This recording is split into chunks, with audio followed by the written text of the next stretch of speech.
最近咧好多朋友咧都係好流行去行咧香港嘅山徑，叫做麥理浩徑。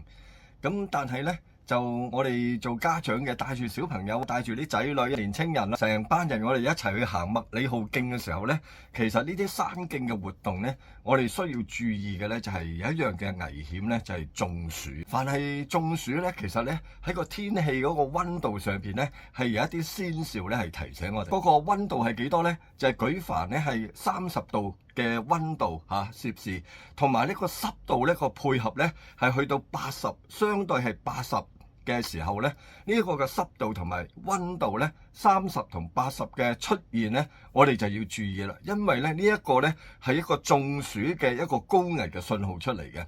咁我哋睇見呢中暑呢一樣嘢呢係一個突發嘅一個嘅症狀，係非常之危急嘅。我哋做山野活動訓練好多時呢都話啦，如果喺野外我哋中暑出現嘅時候呢，呢一種嘅危急嘅症狀呢係九死一生嘅。記得點讚關注哦。